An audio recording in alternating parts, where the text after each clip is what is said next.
Welcome back, everybody. My name is Mr. Owens. We're working in Ozaria for JavaScript, and we're currently on now are the two cards in the way. We need to add some conditionals to help us find the clear. So we're currently working on. I apologize. Wow, totally forgot what I was doing. I do that sometimes. We are working on Chapter 2, Module 4, and we're on the episode Market Day. Okay, you need to add some conditionals to help us use clear. Okay, so let's take a look at what we have. Path free is being set to hero can move up. And we talked about this. If we open up our code bank, hero can move up. When you deal with a lot of functions and methods, you're going to get something that's what's called a return. And a return is what the computer gives back to you. So if you can think of code like a handoff, um, and that includes things like this. So sometimes it has a handoff that returns back. And if you're going to have that, then it's going to expect that. Usually it's going to be set to a variable. Hopefully it's not too confusing, but when we do, hero can move right. If we look at our documentation, it tests whether the hero is able to move right without harm, returns true or false. So what this code is doing is it's saying we want to create the variable path free, and we're going to set it to whatever the results of hero can move right up is. So if the hero can move up, it will be true.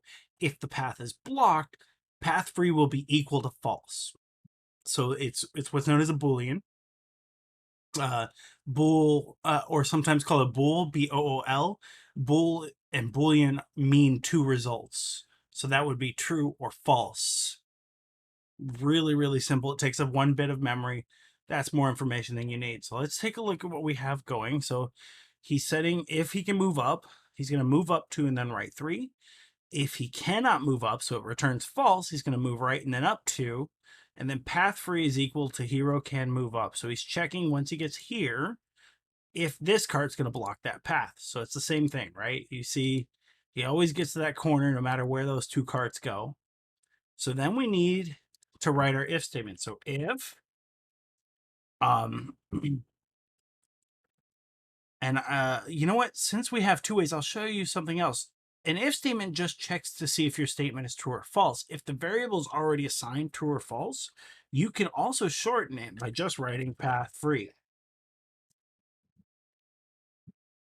So that would be checking if it's true. So there are two ways, right? Checking to see if it's actually true, or just putting path free. And if it's true, it's going to get path free. I'm going to show you another little hack that's a little advanced. You learn it by the end of Ozaria, but you're not going to learn it just yet. So if you're following along, we're going to learn some cool stuff because I like to do neat things. So if he can move up, then we want to go up, and then we want to go right. And both of those should be set to 2, right?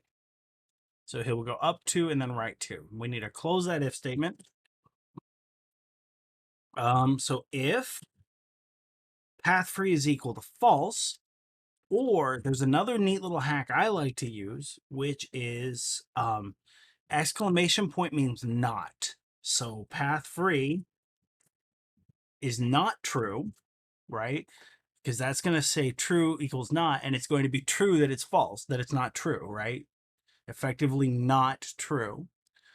You can write path free equals false, but this is what I think is just a cool hack, and honestly the way you would really be programming. So I'm not afraid to teach it to you a little early, but you just have to remember exclamation point means not. Okay, and another way you could write that is if we were sticking to the same technique we have up here, we could say not equal to true, and that would define it as not equal rather than equals to true. So in this case, we're just going to go with if path free is not true. This tells the computer not true. So true, not true. False is not true. So that we only have 2 results. So this is going to be true or false. That's all the word. It's a neat little hack. If your hero if your teacher sees this and asks how you learned it, let's keep it on the down low. You've been learning a little bit. No, actually, I think it's pretty cool. If you're one of my students, I always teach this to my students because I think that it's okay to have shorthand, especially real shorthand that programmers use. I was 7 years in the industry and I used not true all the time. Okay, so then we want to move up. And we need to set both of these to 2.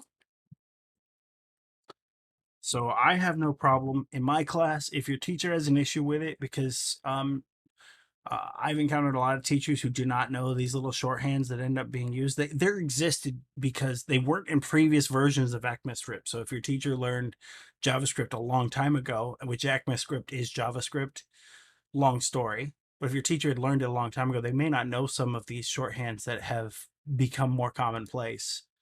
Okay, and then, so that's great. After our last if statement, I did not complete the path, and I think you guys should be able to see what we're going to do here. Let's move right. So if you found this interesting, go ahead and give this a thumbs up so I know it was worth it. If you like this new little hack of, because we know that it's going to be true or false, path 3, it's just checking if it's true.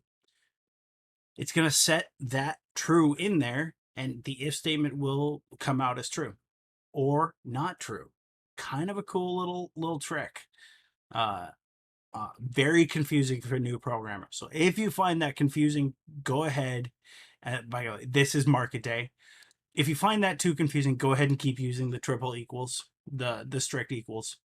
That's perfectly okay. Okay, I'll catch you guys in the next one.